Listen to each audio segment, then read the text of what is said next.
Hi guys, how's everyone doing? Good, hopefully. Thanks to our speakers so far. It's been a really good night. So I'm here today, along with Adam, to present Rancher, which is a product, an open source product too of Rancher Labs. And we're sort of presenting it from the point of view of sort of a private container service. So how to use Rancher to build and run a private container service. So first of all, let's lighten it up a bit. If anyone sees Marty McFly around tonight, let me know. Apparently the flux capacitor is already containerized. So let's talk a little bit about Rancher Labs itself. So they're based in Silicon Valley, they're in Cupertino. Their background actually comes from way back in 2008, back with cloud.com, which if you go back further there is known as a different name called vMops. And they've essentially built Cloud Stack, which further from there went into Apache and incubated. And back in the day, prior to OpenStack and sort of post-Eucalyptus, was actually a pretty big thing. It started being consumed as a private cloud by a lot of companies, and it saw some really good sort of wins there, including companies like Zynga, which used to scale out in sort of complement to their AWS public cloud usage. Then back in 2011, Citrix acquired them, which is good.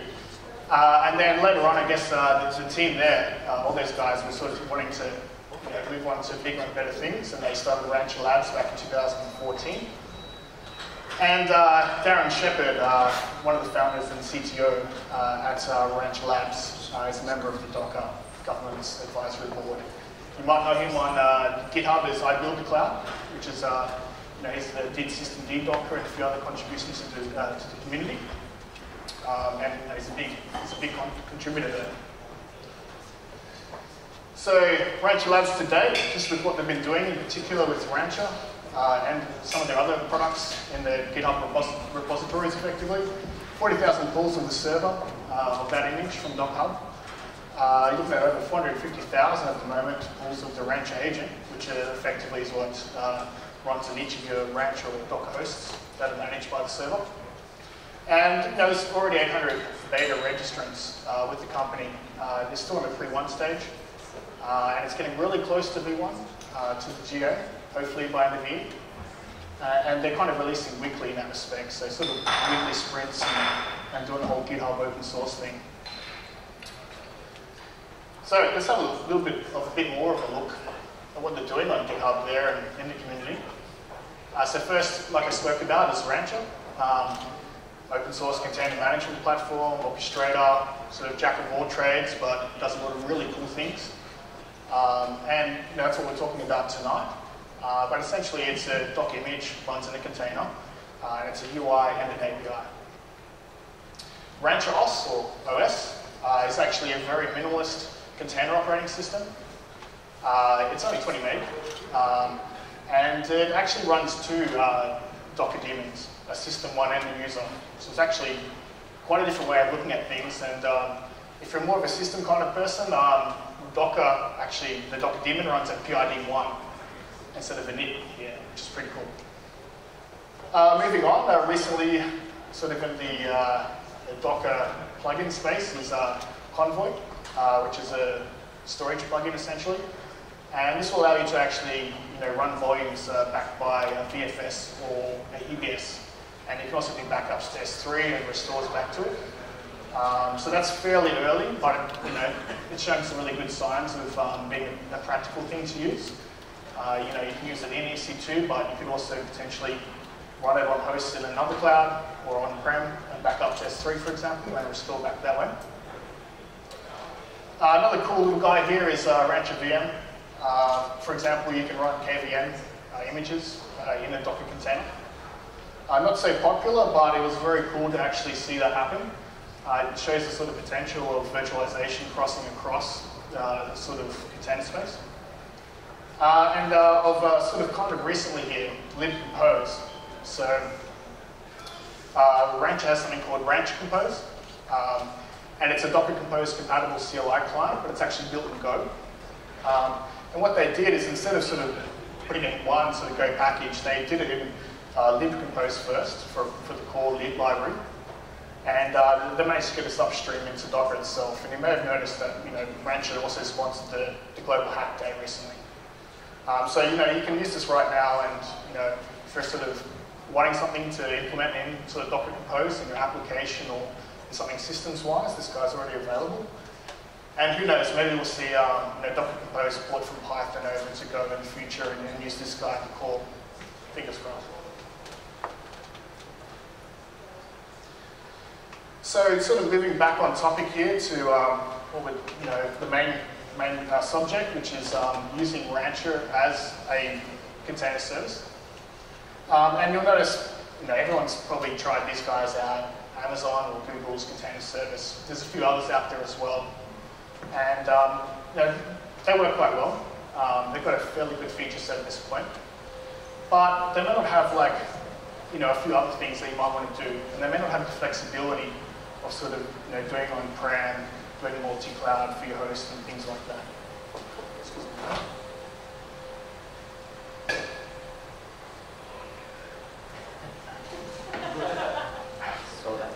Getting a dry mouth already. So let's have a look a little bit further into the topic. So what we've got here is your typical sort of diagram that's got the big oval in the middle, and of course the actual product right in the center. What we're essentially looking at is four sort of elements of what we're doing here, typically in organizations, whether they're sort of small or medium or up to the enterprise. You've got your sort of compute resources down here, which will be sort of on-prem and your public clouds, and you've got sort of more of your dev-like sort of clouds, and of course we chuck things in like Meetup here as well. But on your left-hand side, you've got all your DevOps tools, everything that DevOps like to use, including the CI stuff, your configuration management, your monitoring, all those sort of orchestrators as well. At the top, you've got user and your teams. Of course, we need some identity to back that, as well as sort of role-based access. And then on the sort of right-hand side here, we've got this middle ground here, which is in the new world of container management and orchestration. And Kubernetes went GA, very popular. We've got Docker Swarm in the Docker native space. And I guess we can call them orchestration frameworks or orchestrators.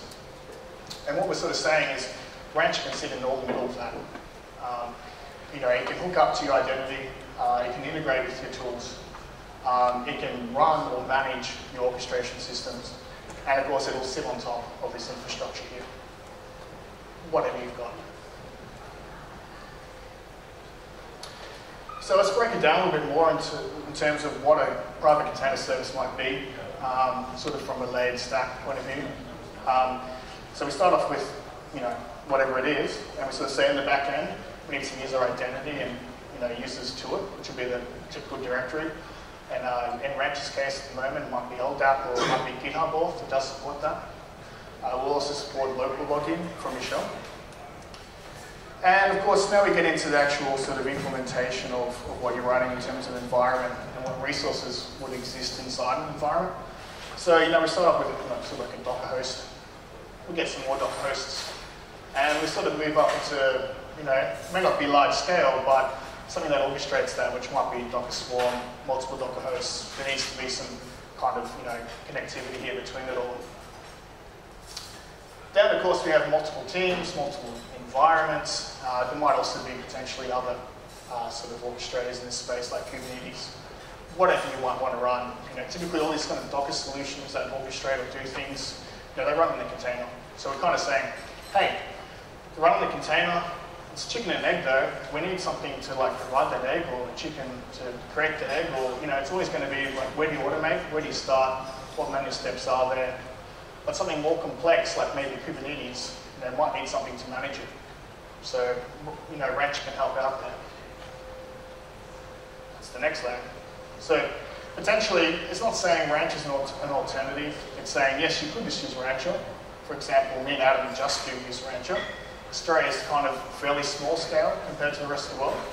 So we go, Rancher does everything we want. It's cool, but if we did actually scale out massive or want to do something else, we can actually run other things on there. So, Rancher itself does actually have a concept of an environment. So you can actually create multiple environments within Rancher. There might be dev, staging, production, what have you. Could be anything. You can do as many environments as you want. What the unique sort of concept here is that each environment will have hosts. So you can't sort of share hosts between environments. That's probably a good thing. So we'll give some hosts, which could be in a variety of different sources, geographically and physically. And we'll create our environments. So what we then need is put some SDN in there, sort of talk and sort of make this more of like a private network or more of like a cloud. So we'll chuck an SDN layer over like an overlay network, which is not necessarily something new. I mean, there's a lot of options out there that already do this. Rancher just does it as well. So you're essentially looking at a private network here, plus some extra cool things on top, which we talked about. So the common thing is service discovery. So, Rancher does have like an internal DNS in its private network. So it'll support usual Docker links, and all the native stuff is all in there, but it'll provide some extra goodies as well. Things like service aliases or external services that you can alias against. We'll probably get into that maybe a little bit later. But what we also want to do is, put in sort of like a load balancer to the services that we're running or to the applications.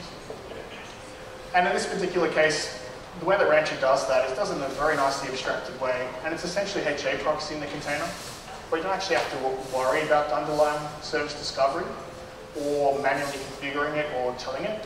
It's more of saying, hey, here's a load balancer. I want it to point to this particular service, and that service might run one or more containers. And you can sort of swap out which container service you're pointing to, which we'll get into in a second. Of course, with all this kind of load balancing stuff, we do need health checks in there. So HA proxy, once again, is under the hood. We don't have to worry about its config. We'll have HTTP and TCP health checks as you need. And of course, storage management. There is some good features in Rancher that will help you with that. There is some really good ones coming out soon. Things like Convoy will be more integrated into Rancher itself, potentially. But of course, it's still a little bit early days in terms of data and Docker, but it's there. Now, in terms of orchestrating this stuff, of course, you can still use your typical CLI, your Docker Compose, and of course, whatever sort of Swarm or Kubernetes, you can run this on the same thing. So you can continue stacking up whatever you might be running. It's not like it's sort of a proprietary thing saying, hey, there's a Rancher way or a highway. It's more like, let's support native Docker, and you sort of enhance it a bit more.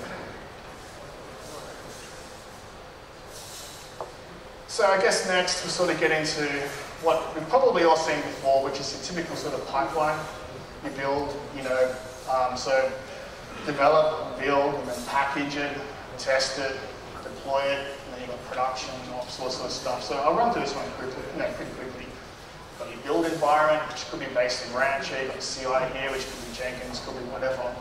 And all we're saying is build images, make a bakery, go all the way through the stack, push it up to your registry, scale it out. You might be a big organization, you might end up have like a lot of images, you might be churning these things out like a factory.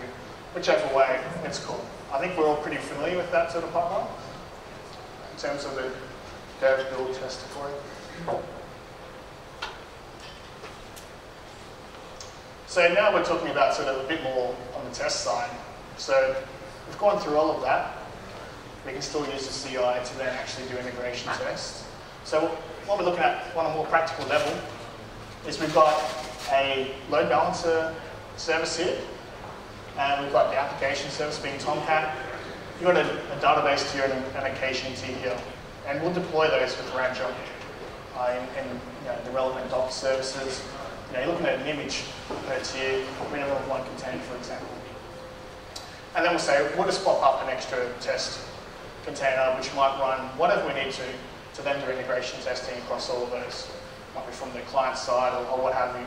So you can do sort of like, once again, a self-contained test environment. All pretty typical stuff in a CI sort of process. And once again, here we are sort of supporting, native Compose here. There's no difference there. It's the main consumer of what, this is what Rancher will consume for your stacks. Going into production, seeing a similar situation.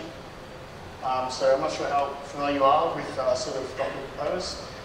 You're defining each tier or service here, which is effectively a project, and then you're saying, link this DB up to the app.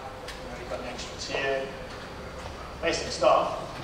And then we start to do scaling. So what happens is that the difference here with Rancher is that you can say, hey, this container service, which might be the application, I want to scale it at X number of containers. And then in the future, of course, you can scale it up. So you might actually change the number of containers and rerun through CI, or you might run it manually, or what have you. The next thing we're getting up to, health checks. Of course, we expect things to fail. But we also want to do the upgrade scenario. So doing sort of Docker native, we do know that we're going to do downtime. We're going to stop a container and replace it.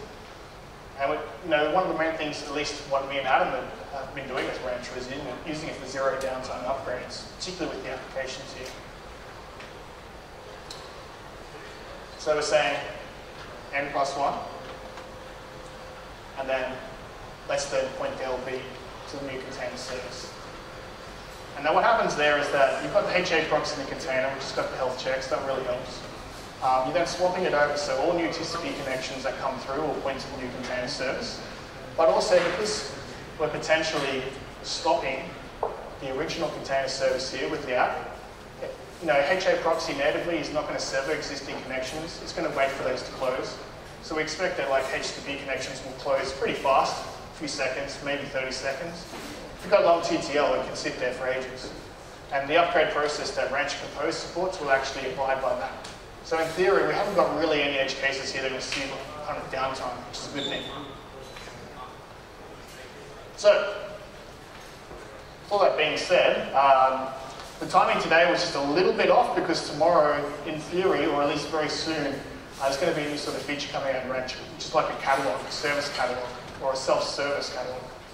And potentially, you're about to go and pick all these guys in a typical self-service fashion. And this might be what it looks like. It's coming out probably tomorrow, fingers crossed. And essentially, I could go and get that Kubernetes stack. I can go and get Docker Swarm. I can go into whatever it might be and run it up. Stuff like monitoring or logging stacks. Everyone's like, I'm running a private container service. I need the monitoring and logging. Well, it shouldn't be like a big effort to dev test to bring it up. It should be more like a one-click. So let's put that in there. So depending how we go here, see how the guys go. It might provide some further sort of abstraction where you can actually choose fields specific to that service, which might translate into, for example, environment variables in your compose file. So you might be able to, that might be extracted quite nicely in the UI here. So you can go, oh, yep, I'm an end user. I know I need this little basic thing or whatever it is, deploy it. I don't need to be a DevOps potentially. And then jumping ahead again, it's probably going to provide more of a bit of a different view in the UI here in terms of what that stack from the catalog looks like once it's run up. We'll see what it looks like. And of course, it should be a sort of a nice abstraction to upgrade those stacks as well. So abstraction is hard, but hopefully this works quite nicely on a high level. So before we hand it over to Adam, just to get into some more demoing stuff, what we've been doing effectively at IAG, any questions on that whole sort of run through there? You talked about, sorry, he's going to turn you on right now. You talked about scaling. Does it scale on load, or does it just use the native Docker Compose stack? So in the case of Rancher Compose, it takes a Docker Compose YAML, and it has this extra Rancher Compose YAML, which actually will have your scale setting there in terms of the number of containers. Docker Compose supports that natively. Yeah, it does. In this case, it's just sort of interpreted a little bit differently by Rancher. So the way that Rancher actually takes it and puts it within a Rancher service is a little bit different, which is why we usually actually sort of belong in that YAML file instead of this YAML file. It's a very similar concept, but when you're looking at how HA proxy will consume it, it kind of needs to be differentiated. Are there any other questions? Are we ready for some demos? Woohoo! Let's go. Hello. I need this demo. It's there. So you've got to draw it out again. Alright. So I'm going to do a demo of Rancher Compose, a really very super simple demo. Before I start, I just want to ask, has anyone here seen Rancher yet? Has anyone here actually used it? What about Rancher Compose? Have we got any people with any experience? Oh, I might actually show you guys something new. Before you move on, anyone using Rancher for production? Oh, using it, yeah, in production at all. Okay. Wow, all right, good. So how do we do it? I don't know how to use PowerPoint, man. I'm a Mac guy. So just press. What was the visual? Oh, yeah. All right. Before I start, I'll just quickly introduce myself. I work at IAG. I've got a developer background, and I've been trying to do this DevOps thing for a little while. I don't know how I got into it. I just sort of assumed the role, and I've been sort of going with it. So I work in what's called a rapid delivery team in IAG. So, that means we are paid to break the rules and try and get things done on the side of the usual sort of path. We have, our team's called Copper, and the reason it's called Copper is, and I explained this last time I talked, which was about 12 months ago. The reason our name is Copper is because we wanted to sort of distance ourselves as far away from the gold standard that's performed as far as development process in a corporation. So we're Copper, we're like the furthest metal away. So we do everything differently, and the whole goal for us is to get things done quickly and cheaply. When I'm working in this team and I'm not putting out fires and doing all this other stuff, I'm chipping away at this mega project we've got to put together a PaaS for this growing demand for infrastructure at our organisation. So I spoke last year about the Docker journey that we had to date then, and at some point I'll come back and sort of talk about our Rancher journey, which has been pretty good so far. That's me on Twitter. So the Rancher story is, quite involved, but I'll go through it really quickly. We first looked at it at the beginning of the year. I was evaluating all these different container service platforms, open source obviously. Rancher stood out because it had a really good UI, like that. My manager really wanted something that he could use, who's not very, as technical as the team. And Rancher really shone in that perspective. But it was early stages, and we had some issues with getting it to work on-prem, particularly dealing with proxy issues. I'm sure people have dealt with things like that before. And due to the workload, I had to park it. But then, later, around mid-year, I'm not sure exactly when, Chris came along, and things started to improve in that area in particular. Chris introduced Rancher back to the organisation, to the team, and the combination of Chris and his efforts with working in Ranch Labs, things have just gone sort of, from strength to strength in regards to our implementation of Rancher at IAG. We've rolled it out internally, so on our on-premises infrastructure, and Chris has also put together I call it off-prem and AWS, and we're sort of making use of it in all sorts of different places. So if you guys have any questions about that, just let me know. I might keep going, but we'll probably go back to questions once I finish, which won't take very long. So my angle in all of this is being an automation, CI/CD kind of person. While the UI stuff is great, I needed tools and APIs and things that I could use from automation sort of perspective, making things happen from, bamboo systems and things like that. So I needed a tool that I could run from a shell to be able to do all the things I needed to do from a deployment orchestration perspective. And this is how I introduce Rancher Compose. So I think my next slide is demo. Right. This will be good. I'm just going to... Please. All right. So, I put this demo together about lunchtime today, and this is the first time I'm actually going to run it on this machine. So, hey, Firefox is gone. That's good. it's already off to a good start. So see if I can remember the URL. I'll go to GitHub first. I'll show you what I'm going to run. So I've got I'm going to deploy an application that simply, I'm calling it Who Am I, you've probably seen these things before. You hit it and it tells you stuff about it, right? So in this case, it's going to tell me its IP address, host name. It's going to distinguish itself from other instances in its pool and potentially different versions of itself, which is sort of going to make sense in a minute. So I'll put this up on GitHub. I'm not going to actually show you the code just yet, but I'll show you it running because I left it running before we started. So let's see if it's still there. It was called.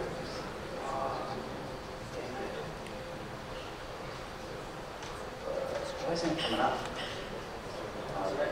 Yeah, I missed it. There it is. Come back. My brain's not working.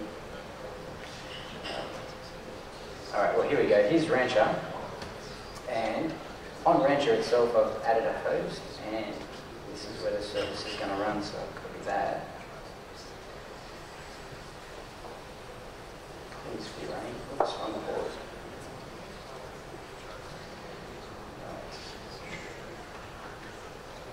So at the moment, this is the end state of this demo I'm going to show you. So I wanted to sort of leave it there running to prove that it actually does work, at least when I run it on my own machine. I'm going to delete all this and start it from scratch. So basically, we've gone from, the demo is going to show normal deploy with producing like a simple stack with a load balancer and some instances all on Rancher using Rancher Compose. Then I'm going to upgrade it and show you that there's no downtime and customer impact or anything like that.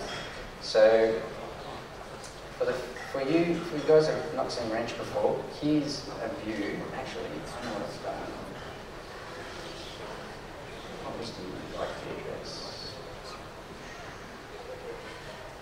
I need to just quickly do a quick check. Rancher. What was it? We deal with like a lot of ranches. I mean, I've got too many things on my mind, so I need to do these real quick, just so that I can scale this thing differently. There you go, and you can go back to a little. All right. Anyway, here's a quick, preview of the interface of Rancher. So we've got Rancher here running. I've got a real simple setup where. As far as infrastructure, I've just got one host, and this is the host I'm going to deploy to. And at the moment, on this host, there's a bunch of containers running, and that's basically what you saw. These guys all down here are serving requests that are happening here. So that's my service, that's my stack, and I'm going to kill it. So let's see if we can get it back. Gone. So we might see that all these containers now dying, and I'm going to hopefully get it back there in a sec. So that you saw the Who Am I service. What I'm going to show you here is a simple setup for creating, provisioning that service. We've got this YAML file, which I hope is coming out.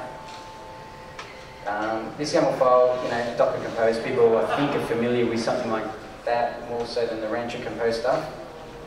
And it's very simple. It's just got this Who Am I container. It's specifying the version, exposing the port that runs internally, and I indicate the load balancer that is going to sit in front of it. And this Rancher Compose indicates that the scale factor, how many instances I'm going to have, and how many instances of the load balancer in front of it. So that's it as far as what's required for sort of configuring your service, your stack, and the command to run it. So that I'm used to caps lock on my control, so I've got to get used to this machine. I need to go to Rancher deploy 1. I need to quickly source it. Log in, and then I need to remember what the command is, which is no, there. So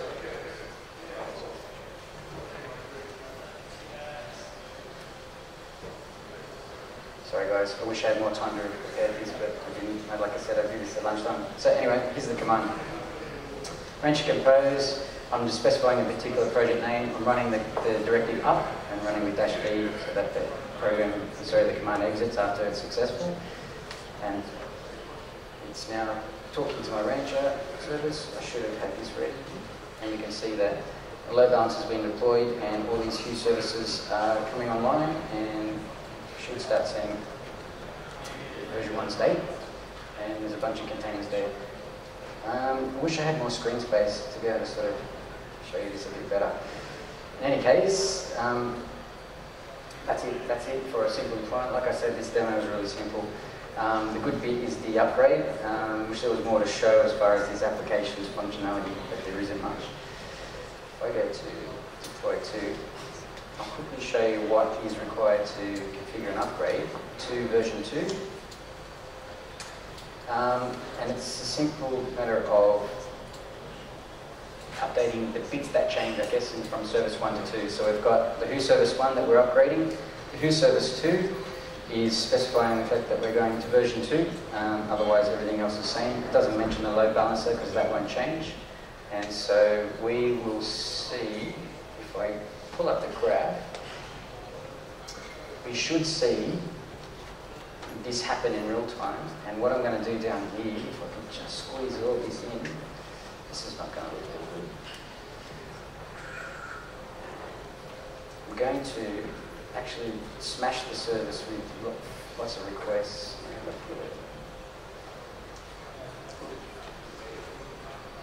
Alright, so this thing's going to hit it. So it's basically hitting the server 5 times in a row and sleeping a second, and we can see that it's all version 1. I'm going to run the deploy command, and make sure I've got the right one. I didn't want to use my brain. I cut and pasted this stuff. Here's the command. It goes, let me paste it out. So Rancher Compose, I'm working on that project, simply upgrading from service 1 to service 2.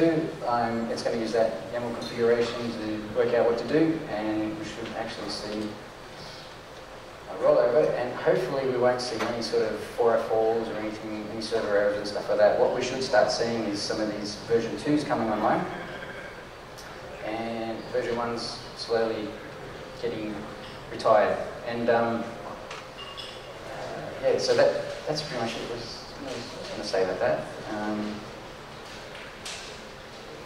Yeah, I guess the fact about this being a stateless service, it's really simple. It's one of the really simple, examples of a deployment here. We've got nothing to worry about as far as sticky sessions and bleeding connections and things like that.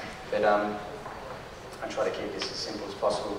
So we've got version 2 all deployed there. I don't know if this script is still running. Yes, it is. And I think eventually this will indicate that there's no more containers. And then the last thing to do is to clean up the retired service. So I'll show you that real quick, and then we can basically go on to, so basically running remove this service 1, and that should disappear. So you can sort of place all of those in the CI or your continuous deployment process there, delivery, where you can upgrade the service, and then you can remove the old service. Or if you're kind of doing A/B testing or more canary where you might revert, you can actually reverse it. So it's the option of keeping that service. What I might show though is just briefly before, just distinction, if you don't mind, just between the load balancer. So if we have a look at the load balancer here, we've got one agent. And just to sort of see what's actually going on under the hood, we can actually launch a shell directly in Rancher here, which is pretty cool. But we'll just have a look at the HA proxy configuration here. And what you'll see, whether I can increase that or not, but here you'll actually see the private IPs for those containers which are in that service within Rancher's SDN network. And of course the port they're running on within the container. So no host container is here, and that's basically the distinction with the Rancher Compose versus Docker Compose. So actually using that discovery to then actually configure the HA proxy and point directly to the container. And then when we do the upgrade, obviously it orchestrates that. I think the key thing here is they don't have to worry about implementing their own service discovery. We're actually just using a platform that does it for you.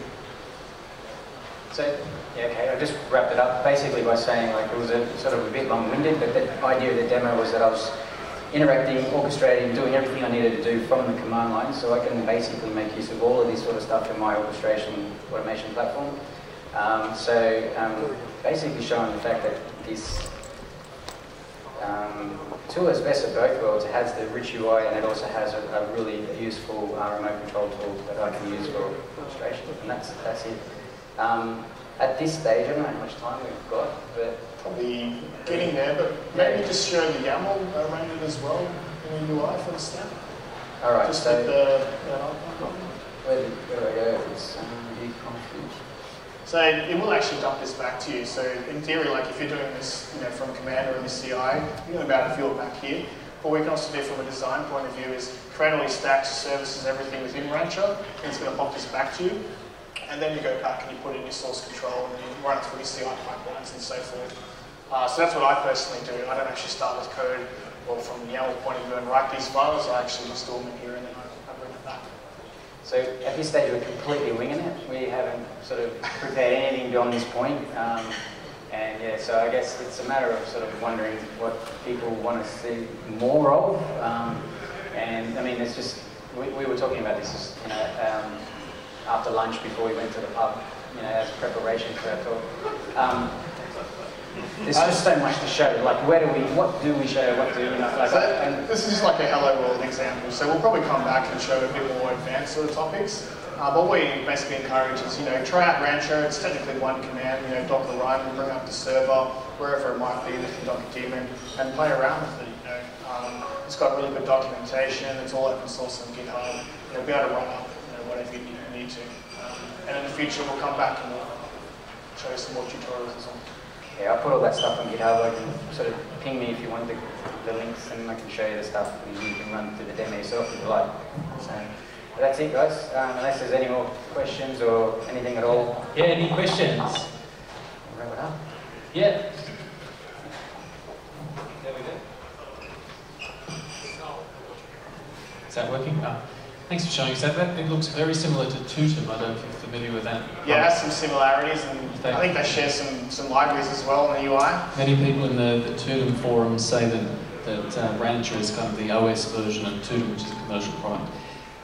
What I was going to ask is, in terms of just playing with it, spinning it up, if you have like a boot to Docker virtual machine on Mac, can you just pull a container and run it, or what do you have to do on the host to actually get all the CLI working and the like? Is there a separate installation for that, or how does that work? Sure.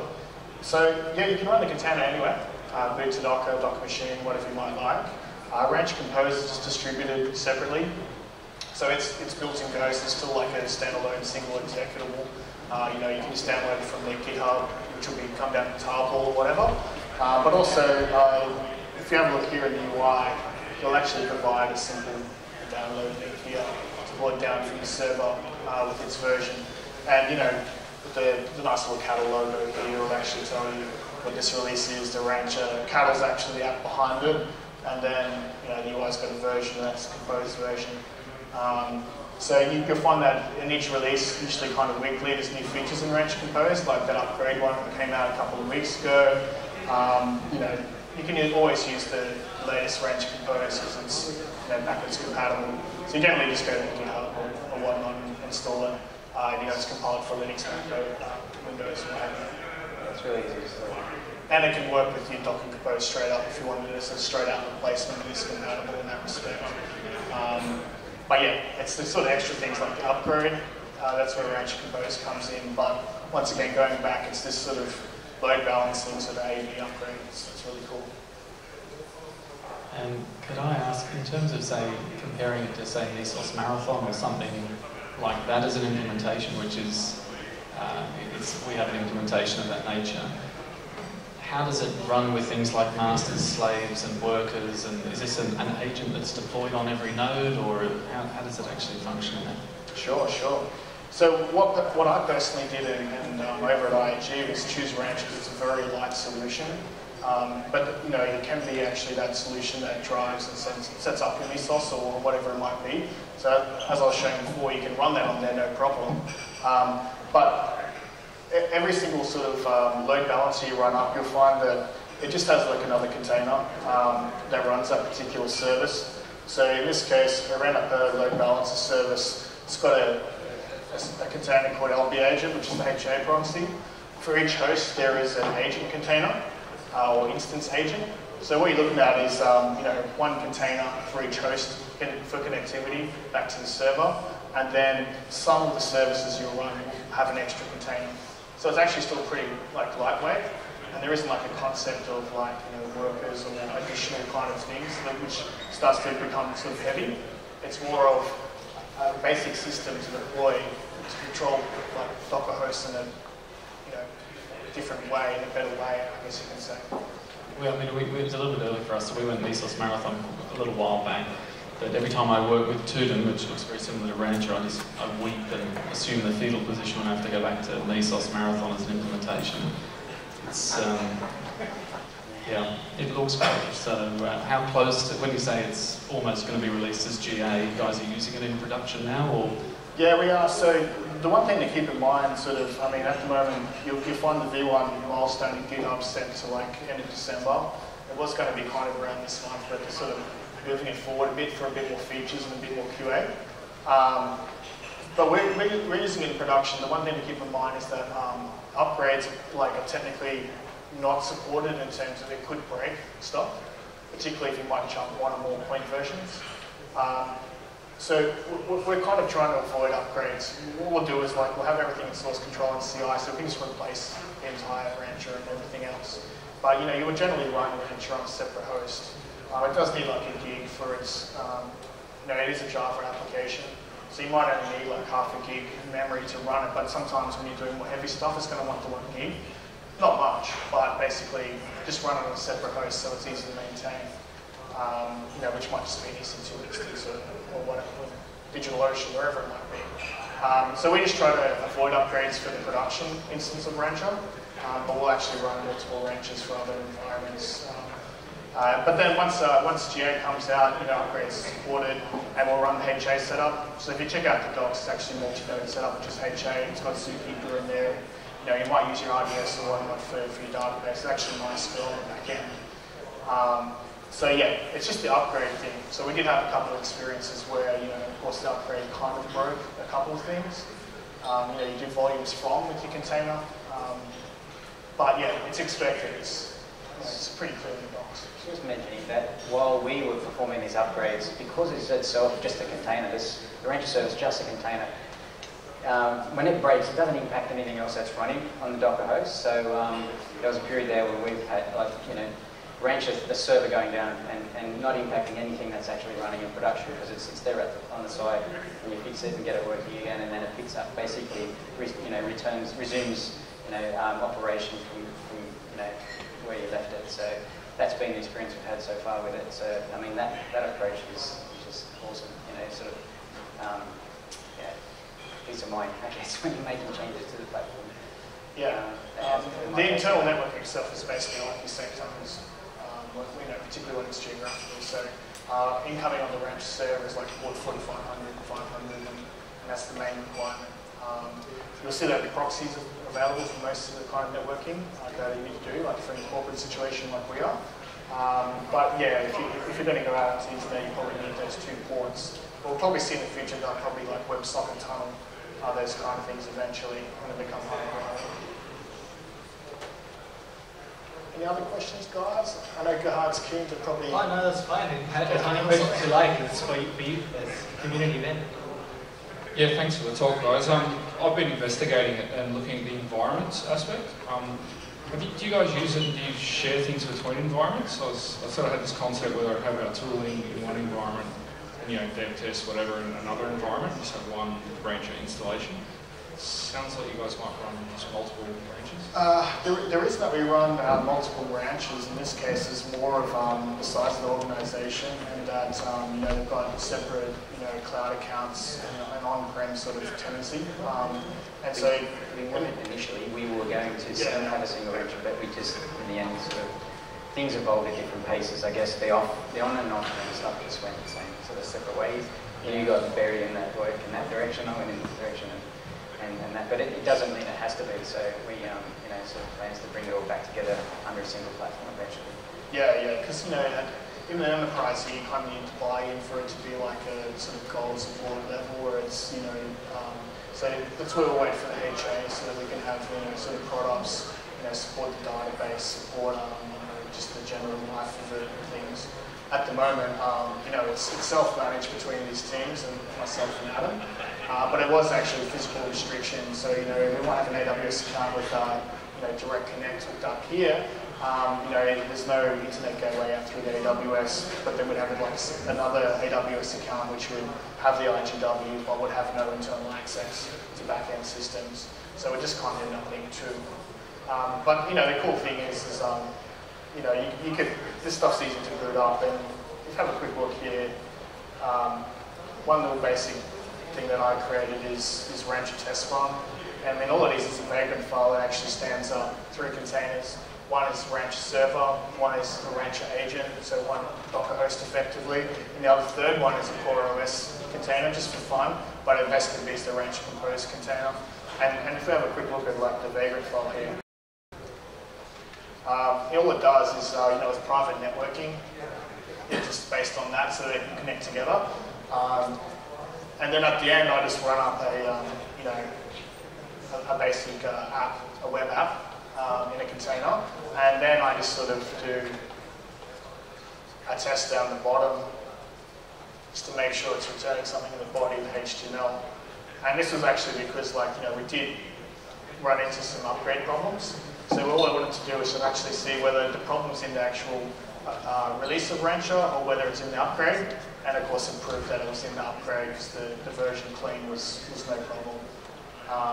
But yeah, that's what you're looking at is like, you know, run it on whatever you like. If it's Docker, it's going to run. The private networking here was kind of cool. Just needed to find some IPs that weren't in use. Anything else, guys? Cool, so we might just wrap up there. I'd like to thank you guys very much for putting that together.